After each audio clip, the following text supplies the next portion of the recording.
I'm very excited to be talking to you about how to transform your finance team from number crunchers to business partners. Thank you, Jonathan. My name is Tim Schöler. I'm the CFO for Mercedes-Benz Retail Group here in the UK. As you can guess from my accent, I'm German. I'm trying to be the bigger person, so congratulations on last night. Well done, and I think it explains why a few tables are left empty. I'm sure they will come later on. All right, let's jump into it. Quick agenda. So first of all, I would like to talk about my motivation. Why am I passionate about transforming the business team? Then the main event will be chapter 2, where we'll talk about how to transition your team. And I use transition here rather than transform because transform sounds very quick, but it takes time, it's incremental changes, and we will get to that. On my journey with my team, there were a few side steps. One of them was centralizing the team, and I want to talk about that, how this is a positive thing, but also a negative thing, and how this is actually linked to this transition or transformation. A nice little excursus to your core values, because you can link your core values and the transformation, which is quite handy. And then last but not least, I would like to talk about how to strike a balance with your board, because at the end, we are business partners to our board as CFOs and FDs, and how do we actually strike a balance between supporting and actually being persistent. And then at the end, I hope you do have a lot of questions, and then we can have a little bit of a discussion. So, how did I become passionate about this change? When I was still studying, so some years ago, I was doing an internship in the marketing department of a big German company. And it was towards the year end, where I was asked, Tim, can you just help us carry some boxes of marketing material to that room? So we're carrying marketing materials all day into an empty room, lock the door, and when we locked the door, asked, like, what are those brochures for? What are you going to do? Is that for the next season? And they looked at me and said, no, they are old brochures, we just bought them, because if we don't spend our budget for this year, then the financial controller is going to take it away from us for next year.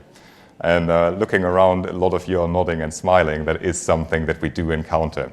So what I've learned from this little example is there was no communication between the functional department and the finance team. Therefore, there's no understanding from the finance team that the marketing department may need the money next year, but not this year. And they just looked at numbers saying, oh, well, you underspent in 2019, therefore you can underspend in 2020 as well. So that is kind of where I'm coming from. And at that point, I mean, I was a marketing intern. I didn't have any ambition to go into finance, but for me, this is where it clicked.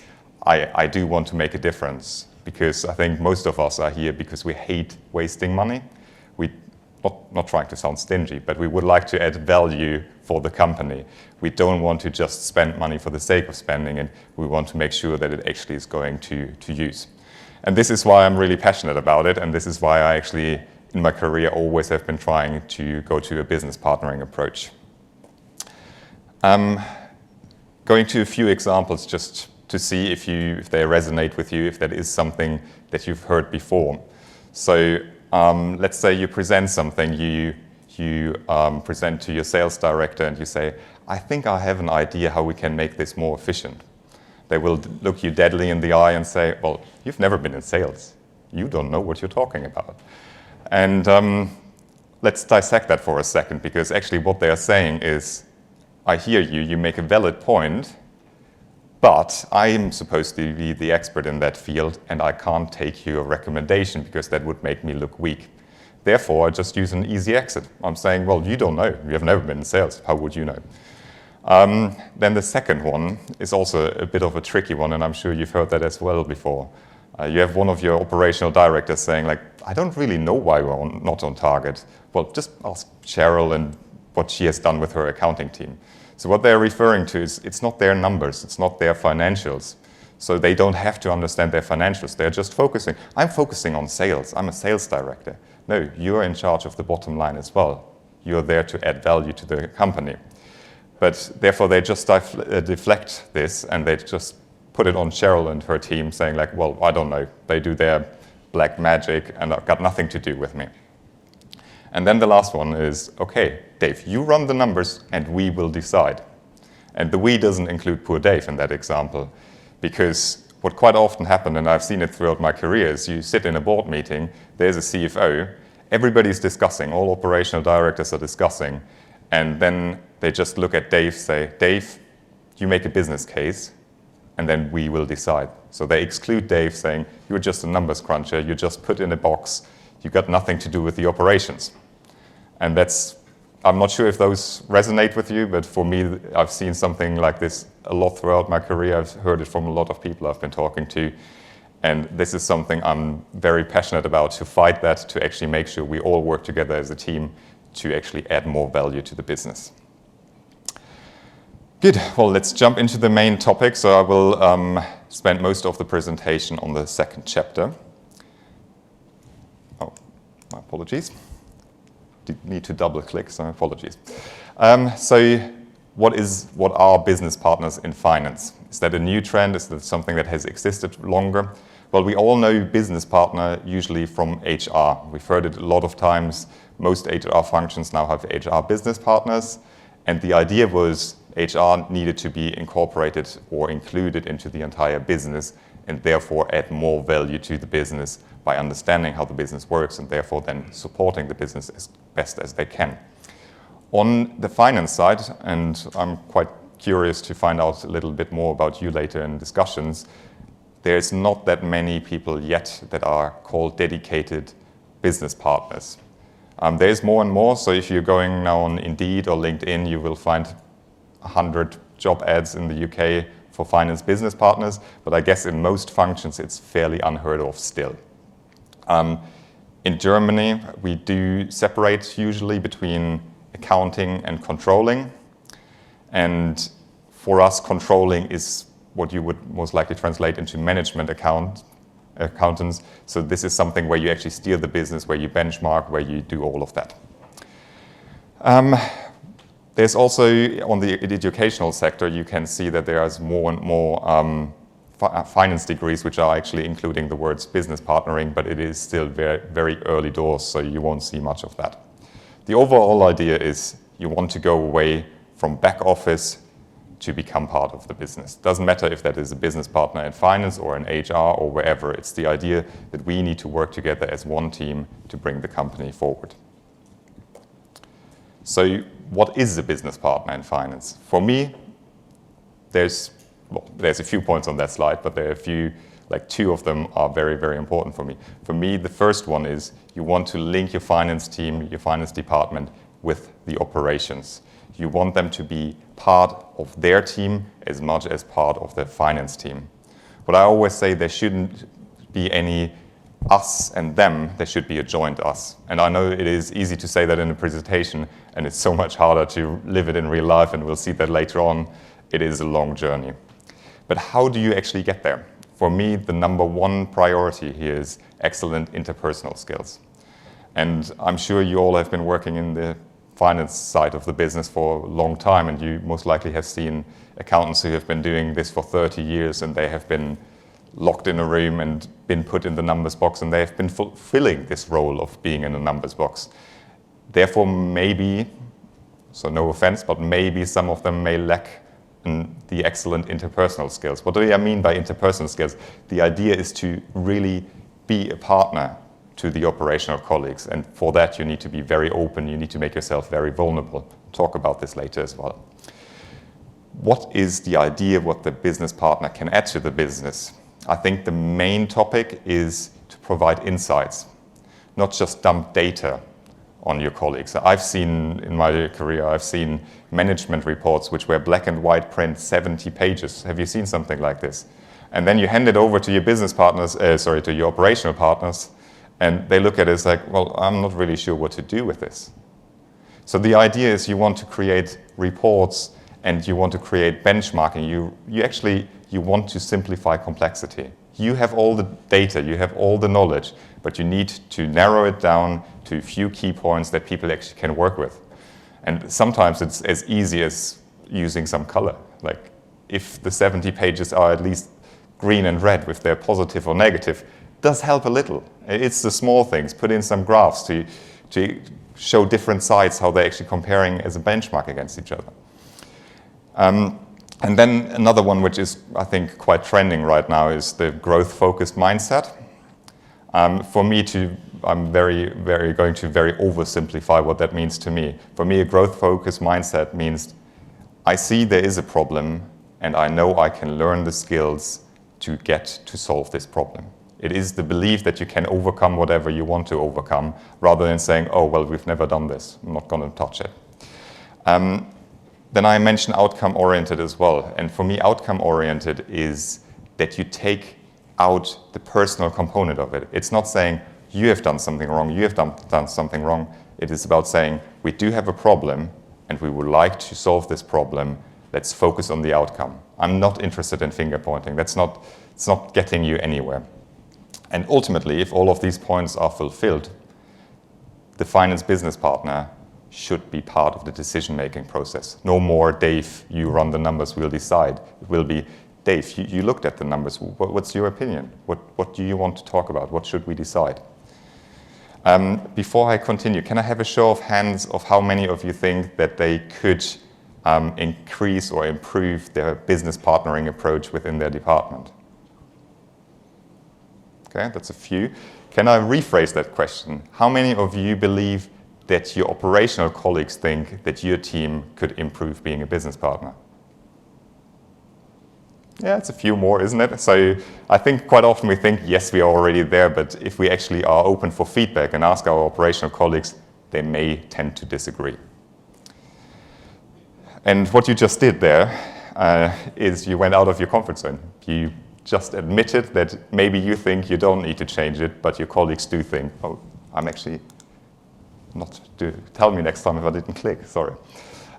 So what you did is you left the comfort zone. You admitted that actually your colleagues have higher expectations of your finance team than you may have yourself.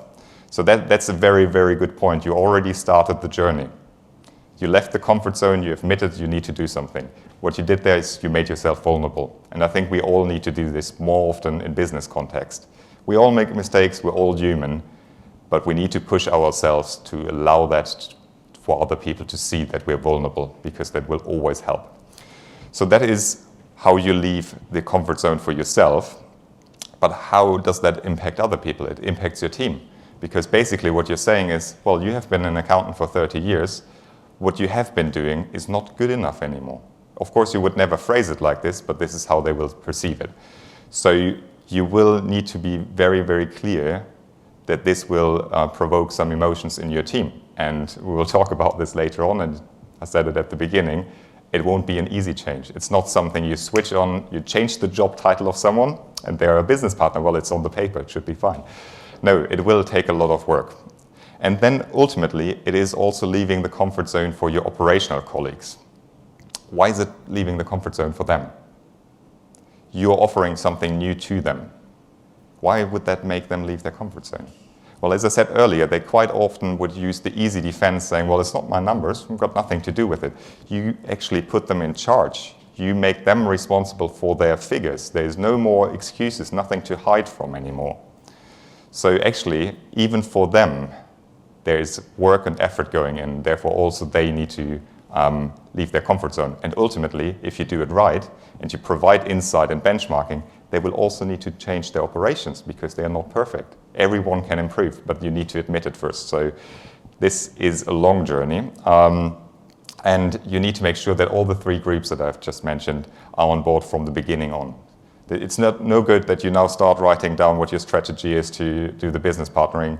You go back in a few weeks to work, you put it in front of your team and your operational colleagues and say, this is what we're going to do.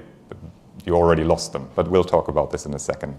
And then my last point here, and also linked to the nice picture, is something what I'm passionate about as well, is I'm a runner. And I want to really, really stress this. This whole transformation or transition is a marathon. It's not a sprint. It's not something you can switch on like a tap. It will take a lot of time. Good. So jumping into it, when I did this journey, and your journey may look different, we're all coming from different backgrounds, we have different starting points. But what I did at the beginning is I needed a bit of a structure. I'm not good in just doing things. I needed a bit of structure, so I thought about what could I do? And I came up with this little structure. So we'll talk about all the pillars in a second. So we'll talk about communication, about planning, training, adaptation, but ultimately about the overarching transformation vision. And vision is a very big word, but let's jump into what that actually means.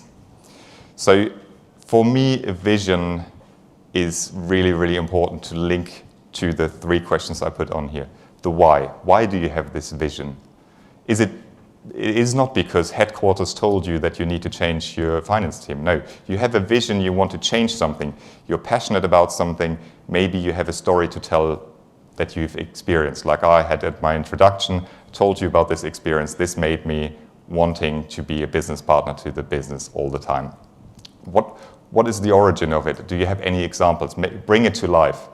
Just writing down a vision is very simple, but you need to bring it to life. The what?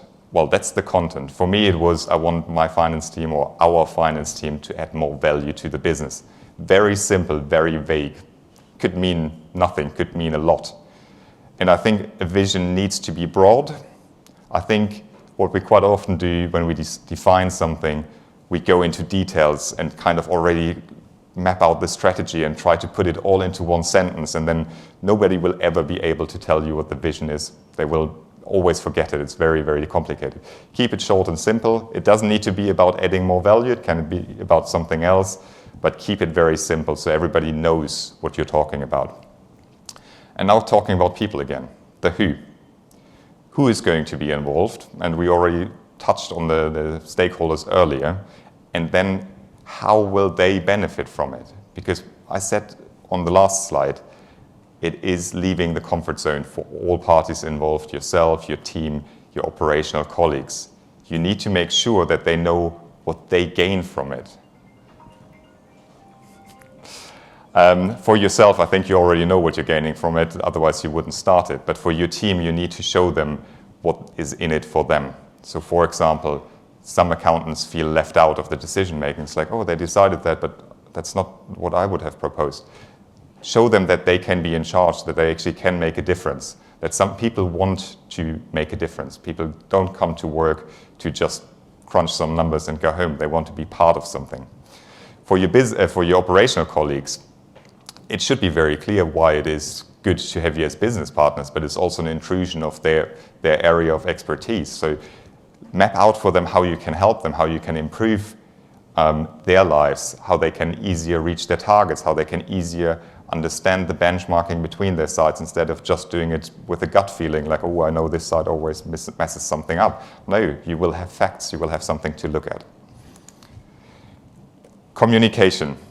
I think the first point says it all. Communication is key, no matter what you do, and this got nothing to do with this presentation, just in general. I'm sure you have had employee surveys in the past somewhere, and the number one criticism will always be a lack of communication. Whatever that means. It is very, very, very broad statements. Usually you don't get to the bottom of it in a survey, but communication is something that is upsetting to everyone if it's done wrong. If it's done right, you don't really get told like, oh, that's great communication, but if it's done wrong, people will feel left out and they won't work with you.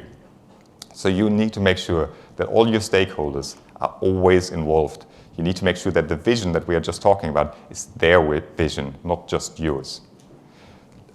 You always need to keep everyone in the loop. Because as we talked about it earlier, if you lose the people or if you don't convince the people to actually step out of their comfort zone, you don't have the buy-in that you need. You don't get the input, the feedback that you need, because you can't do that. This is not a one-person show. This is about transforming an entire team, transforming an entire business. And this feedback that you need from your team, from your operational colleagues, this is not something you just need at the beginning of this journey, where you say, okay, how should we actually tackle that? And then you implement this and that's never heard of it again. No, you need it during the implementation. You need to see if actually what you're talking about is actually what they wanted in the first place. You need it after the implementation. Constant feedback. Communication is key. Talk about it, talk about it, talk about it.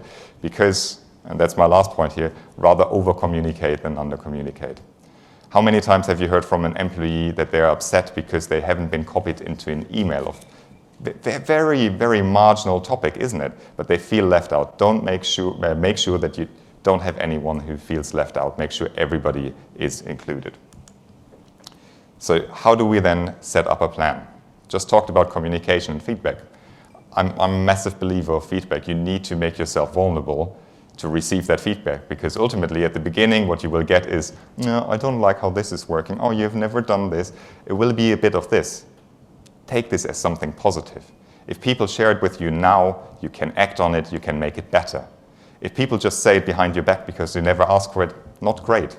Make yourself vulnerable and make sure that you always ask for feedback, and then have this as the base for your plan, because then you can list all the things that your business partners or your operational colleagues, your team has said. You can list all of this and then make a first step. And what is really important, I think, with no matter what project you start, if it is a long project, you need some quick wins at the beginning.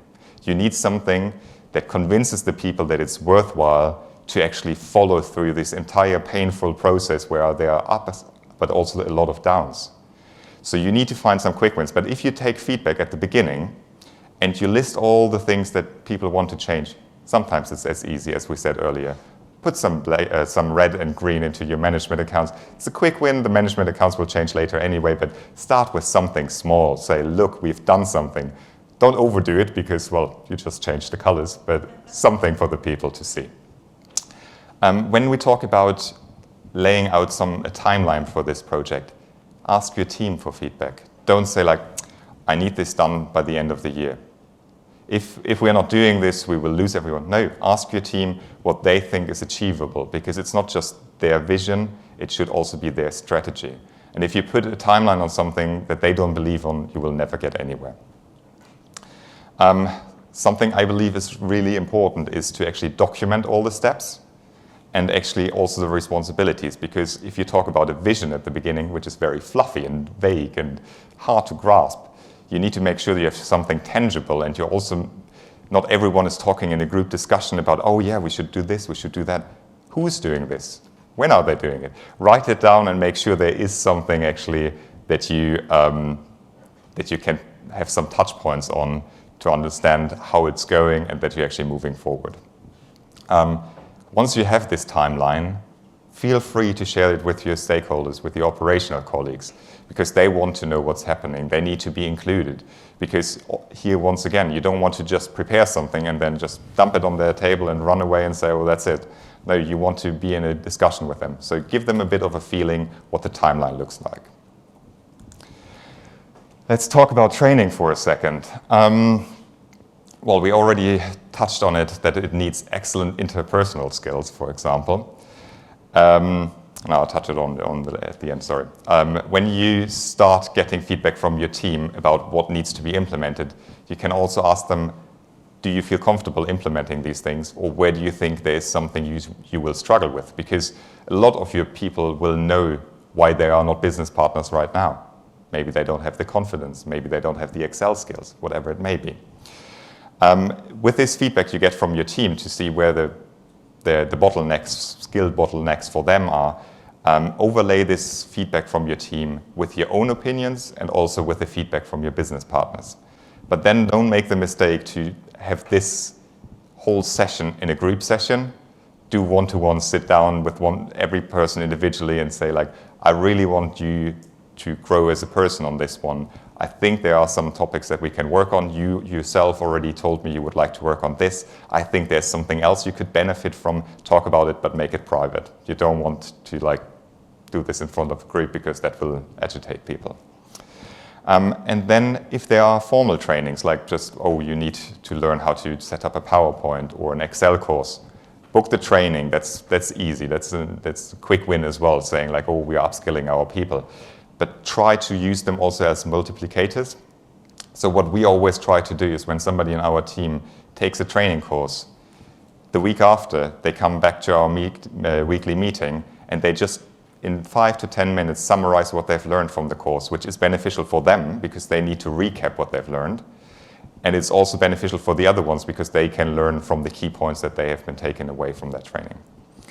And then ultimately, when we talk about interpersonal skills, I think that is the number one priority. You need to make sure that people are open, that they talk to their colleagues. How many times have you told somebody, just call your operational colleagues, and 5 minutes later you see them sending an email? It's like, no, you didn't call them. For many people, this is outside their comfort zone, but they need somebody to help them with. It is not good enough just saying, well, stop being shy, right? So what you do need, and I'm a big believer in mentoring, find somebody outside of the F&C function who's not in any way related as a line manager or anything. Find somebody as a mentor who's experienced, who's good in that specific skill you want to foster in your employee, and buddy them up. Mentoring is also a sign of appreciation. Every employee I've ever mentored or had mentored was very grateful for it. It is great, it doesn't cost you a penny, and it makes a massive difference. Then, ultimately, you need to stay open-minded and flexible, because now you've set out a plan, you've set out a strategy, it all looks rosy, and then something happens. I don't know, a pandemic kicks in. May delay a few things in your strategy. That's okay. Be flexible and adapt to it. But what you shouldn't be doing is you kick it off and then let it run by itself. You need to make sure you have weekly touch points to make sure that everybody knows it's at the top of your agenda. It's not something that can wait after month end. It can only be a 10 minutes, like 10 for 10 at Friday morning, whatever, but talk about it constantly. Otherwise, you can't adapt if there are some changes. Also, what we quite often tend to do when we kick off a big project, we make great commitment and we tell our operational colleagues, oh, we will do this and we'll be so much better, and then they never hear from it again. Give them regular updates about what is happening. This is also important for your team to see that they actually have successes and they can celebrate that success that they had.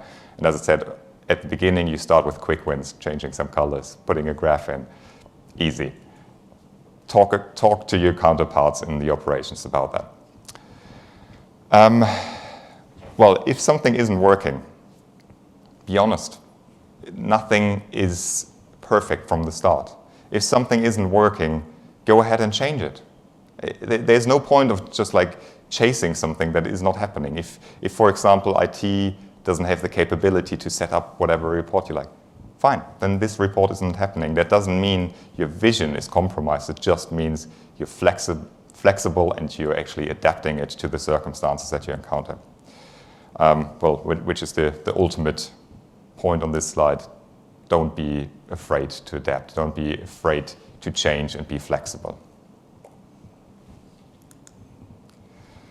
So that was my journey. So that was the main part on how to transform your finance business team. And on my journey, I counted a few other things, because at the same time I changed everyone to finance business, but not everyone, but some of them, into finance business partners. We were also centralizing our teams. So as a bit of a background, so I work for Mercedes-Benz Retail Group. We own 15 dealerships across London, and we had a site accountant at every site. And we said, oh, that's horribly inefficient. Let's all bring them together and have a centralized team. So let's talk about the good, the bad, and the ugly. It's always easy to talk about the good because there's a lot of benefits to it. But no matter when you change your strategy, there's also a downside. So we'll talk about this on the next slide. One of the major problems that we had before we actually centralized is, yes, everybody knows IFRS. We all should work to the same standards. But ultimately, there's a bit of leeway here and there, and there's different ways of looking at numbers. So no matter what we did, every site did something differently. We, of course, tried centrally to avoid that, but after the centralization, it was so much easier. Everybody was in the same building, and you could talk about the standards. You could make one person responsible for one GL, and you really had the focus on making sure the standard was across the group. It also really helped with the communication, because beforehand there was no belonging of being part of the finance and controlling team. It was just like, yeah, well, I'm part of the Dartford dealership, for example. Now it was like, oh, yeah, we are a finance team, we have an identity, which really helped me to focus them also on the joint vision, adding more value. That it was something, doing this across all sites and wouldn't have worked, but having everyone at the same place was really helpful. And it doesn't have to be the same place as we've seen in the pandemic. All my team work remote, and they will continue to do so. But it is how you team people up, how they actually belong to a group, and how they actually feel in that group. For all the number crunches and bean counters today, we also had like a lot of cost savings. So we saved, I think, around 15 to 20% of our overheads in the finance team, which is not a bad shout if you're looking for some money. And one of the things we also got back from some employee surveys was the turnaround time of decisions increased a lot. Because if you have somebody sitting somewhere else or not really being part of the team, it's so much easier not to respond or not to make a decision. If you have everyone under one umbrella at the same table, virtually or physically, it's so much quicker to say, yeah, we're going to do that, and we move forward with that. So that is the positive, that's the good, but there's also the bad and the ugly. If you're just in charge of one area, a few GLs or whatever it may be, you have less sense of ownership. If you're in charge of an entire dealership, you feel part of that dealership, and you would say, yes, I represent them and I have ownership. So that was something we needed to really transform them to have ownership of the functions they were looking after. So people were looking after new cars or used cars, parts, service, vans, whatever, to make sure that they are striving to add the most value was a fight. It wasn't easy, because it's easier to take pride in bricks and mortar, because you just see that building, you go there every day. Another topic we've kind of encountered over time is the more specialized people are, the less general knowledge they have. So you will have specialists, and if one specialist on holiday, there's not many other people who can pick it up. In the past, somebody else could have picked it up because it's a broad knowledge that they had. So that is something we needed to work on. And oh, sorry, thank you, great. And I've been talking about business partnering a lot, but what did we see, of course? If we take them away from the business physically, there was a disconnect to the operational colleagues at first. So that was a massive challenge, doing the two things at the same time, centralizing and business partnering. Wow, that was a tough job. We did get there in the end, but it takes time. And interestingly enough, like on the last slide, I did talk about how we came together as a finance team and how we actually had an identity. And now I have a point on here saying there's more potential for friction between the finance team, within the finance team. How is that? In the past, if everybody is like spread out geographically and they just do their own thing, nobody else is going to actually challenge them on what they're doing. If they are now centrally and you work on something that is related to something else, because let's face it, if one person works on the balance sheet, the other one on the P&L, there is an overlap, and this can lead to friction. So there was another challenge. So keep those things in mind if you want to do a centralization. Financially, definitely worthwhile. There is a lot of upsides, but I would be lying if I would be saying there's no downsides. Good. Then I said that in the introduction at the beginning as well, one little vehicle I've used actually to implement the vision was to link it to the core values. I'm pretty sure you all work for decently sized businesses, so most likely you do have corporate values, which I also believe are very, very important. But quite often corporate values are fairly meaningless. If I ask you today, like, how many corporate values do you have? 7. Can you name them? Well, I'm not really sure, because they're not filled with life. So what you should be doing is, or what we have been doing and what really helped me, is to link the values from the company to the finance team's everyday's life. So what we've done is, we sat down together. I've asked my teams, like, okay, so integrity, what does that mean to you? Specifically, not in general as a person, specifically in your function. So for example, and that's just one example because we had a few, but one of them was in finance, we don't book anything that's against good accounting practices to enhance the results. Because you will see your colleagues coming to you, it's like, well, could you maybe like release that accrual? No, we still do need that accrual. That's against good practices. That's my integrity. Don't question my integrity. Don't do that to me. So that was quite useful because you fill it with life, you fill it with examples how when people actually were acting against integrity. And once you fill it with examples in life, people will also remember what you have been talking about and gives them a bit of guidance. And you can link it to your vision if you have one. Just another example which my team struggled with at the beginning, customer focus. What does it mean? Like, I don't deal with customers, I'm an accountant. Like, why should I be customer centric? don't get it. Well, maybe first of all, define who's your internal customer. If you don't speak to the customer who's buying a car, but you do speak to your operational colleagues, and they are your customer. So what we've tried to do, or what we came up with, is in finance we work on problems together with our operational colleagues, and you can see how this links in with a vision. So for me, this came quite handy to actually say it's not just a finance topic to have this vision of business partnering, it also links quite well with our values. And then ultimately, because it is easy to forget, those mantras that we've just talked about, put them, if you do have a presentation master for your business or for your finance team, put them in there so that they're always reminded, just a little chart with a few values, put them in your signature, put your vision in your signature of your emails. It's not that people actively read it all the time, but it's present, they're aware of it, and it doesn't disappear. It's not, oh yeah, well, we came up with some corporate values and we'll never talk about it again. That's my take on values. And then ultimately, I would like to talk about how to strike a balance with your board. And how is this linked to business partnering? Ultimately, we've been talking about now transforming your your finance team into business partners. But at the beginning, I said it's also a journey for yourself.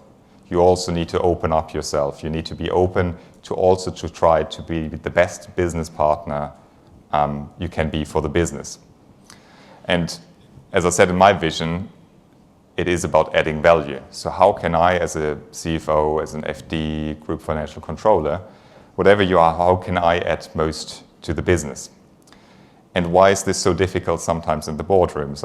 I'm sure when you read this and you see, boardrooms are often competitive and sometimes confrontational, I guess you've all experienced that before, because it's a lot of alphas, a lot of interesting personalities, strong personalities, who don't like being told no. And they maybe have been successful in their life because they usually don't get told no. So what I always find, let's take a little example. So your sales director is presenting something in a board meeting saying, I have this great project idea. We can transform our sales process to being paperless. And at the end, there's a hefty price tag to it. You're the CFO. Obviously, you are in charge of deciding then if this should be implemented or not. First, you need to understand where your colleague is coming from. Are they really passionate about it? Is it something they believe in? Or is it just that they can't be told no? Is it a pride thing? So if it's a pride thing, for example, never discuss any of this in the boardroom meetings. Just say, that's a really interesting approach. I would like to talk to you afterwards and understand it a bit more. Let's take that offline. That takes this whole I could lose my face element away from it. So you do need to understand how they are working to actually strike a compromise or find a solution to it. But also, you need to understand yourself. Why am I saying that? You need to put your ego aside. Because sometimes, just like our operational colleagues, we think more with our ego than we think of what's best for the business. I'm sure you've had it before that a director or a colleague who has wronged you in the past is presenting something to you, you're not even listening. It's like, hate this guy. I'm not going to prove that, obviously. But maybe he or she has a great point. Maybe it is a great idea. And just because you have been hurt by them in the past or whatever they've done to you, you need to put this aside, put your ego aside. You're being paid to add value to the business. You're not being paid for being petty. And it's very much easier said than done, because we are all emotional. We sit in these meetings and it can get heated, but try to put it aside, try to calm down. You know the 24-hour rule. If somebody upsets you, give it 24 hours before you respond to it. And quite often we have to admit, well, actually, it is a very great idea, because nobody wants an arm wrestling in the boardroom. That's also why I chose the picture. You don't want to do that. It's not helping the business. I honestly believe you should always open to compromise. So, for example, if they're saying, well, I want to spend another 100K on it, and you say, well, we simply don't have the budget. So the easy answer would be computer says no, right? Topic closed, let's move on. Or you could sit down, try to understand it, say, well, it does sound really good. Do you think you can find something else in your budget to save that money, and then actually you could compensate for it? Or maybe you could compensate half of it and I'll find the other half for you somewhere else. Stay open to compromises, unless somebody is really going against your integrity. Never compromise on something, as I said earlier, oh, well, we could just release some accruals that you need. Don't ever do that. Never, in my opinion, integrity is something that can't be compromised on. That's a clear no. There's not much of a discussion about it, and this should be a stand your ground on that. But ultimately, what I want to say as well is I've seen a lot of CFOs and FDs who actually always want to please everyone. So they know it's not a good idea. We're going to spend 100,000 on that and we will get, what, 5 grand in return. Quite often they knew it's not a good idea, but they didn't want to upset someone. And it takes a lot of mental power. But if you have really considered the options, if you've sat down with your colleagues, if you've listened to them and they feel heard, you're also okay to say no. You're not there to please the other characters, you're there to add value to the business. And I can tell you from my own experience, people respect you for saying no, but only if you have listened to them beforehand, because then you can tell them why you're saying no. Well, that was my journey on how to become business partner as a function and also for myself. I hope this was interesting for you and maybe you have a few questions for me as well.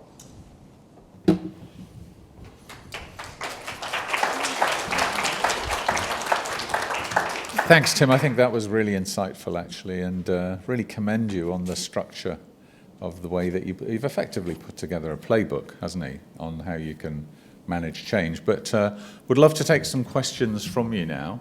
Anybody got any questions? Aha, brilliant. Well, to be very honest, I started that journey before I became a CFO. So I started it as head of financial controlling, which was 3 years ago. And I would say it takes roughly 2 years. So I think what we quite often do when we start a big project, we have high expectations. We put a new manager into a new position and we think half a year later everything should be changed. I think that we're talking here about a cultural change. I would say 2 years. How did you deal with the operational disconnect, the fact that you weren't out in the dealerships or your finance team weren't out in the dealerships? Well, creating as many touch points as possible. So you can overcome the distance. That's really not the problem at all, but you need to make sure it is structured.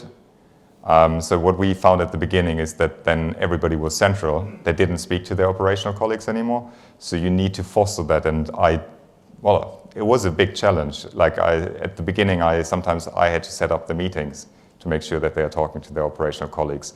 And then at some point, the operational colleagues saw the benefit of it, and then they took the lead, and then the finance team followed as well. So it's self-perpetuating if it actually does work. So that's something I would recommend, push for it at the beginning. Did you move to virtual meetings at that point, or had you recreated some sort of day in, day Yes. per week or fortnight? Pretty much that. So that was before the pandemic. So we physically moved to a different location. And one of the reasons was also we didn't want the operations to put pressure on the finance team to do something which is against their integrity, because we have seen that a lot. It's like, well, the car wasn't really delivered, but will be delivered tomorrow. Can we just still get it in the month? Like, no, you can't. So that was one of the reasons. So that pressure was taken away, which was good. But yes, we set up virtual meetings, and most of the things are small touch points, very quick touch points. It's not making sure that you're like, oh yeah, we've booked this 2-hour meeting. And it was not only on the finance side, the meetings, but also make sure if you have your weekly sales meeting on site, invite your financial controller to it. They happily join. They can do something in the meantime as well, because that's the beauty of working remotely. If it's not super of interest for you, you can still work, which I find perfect. Great. Yeah, another question. Tim, you mentioned that your team will continue to be virtual even after the pandemic. And you've also talked to us about cultural change. What advice have you got for people trying to embed culture through a remote environment? I would say try to make it fun and easy, because I see a lot when we talk about corporate values or culture, it is very dry, right? One thing we've done when we talked about bringing those values to life was we had a big finance team meeting, and we had breakout groups where everybody could say, like, okay, you 5 people talk about this value and come up with examples. It's about including them, because it is their culture, it's not your culture. And if you ask your team, most of your people would like a better culture. So it is in their own interest. We also set something up which we call the FNC Forum, where they meet monthly, and it's just purely operated by themselves. So there's no management there, but they come back with a list afterwards and say, like, we've talked about it, and I think we can enhance these 4 steps. So really make them part of the journey and make it their journey, not yours. One more question, yeah. We are at the start of this transformation journey, and within 8 months, in our journey, we've gone from very traditional sit in the corner finance team to being very central with BI tool being introduced in. But for small companies, we actually have a really big group of directors, some of whom are starting to think that finance is getting a little bit too involved. Okay. What would your advice be in that situation? Well, I've seen that as well, because as I said earlier, I've been told before, like, oh, you've never sold a car. How can you tell me to save on the discount we give to the customers? You wouldn't know. I think it is all about relationship building, and this is why the strong interpersonal skills are so important, because only if you earn their trust, they will work with you. Because I've seen it so many times in my life, hierarchy is less important than actually a relationship with a person. So try to build more relationships if you can, and encourage your team to build the relationships, because it's not a one-person show. Right, thanks, Tim. I know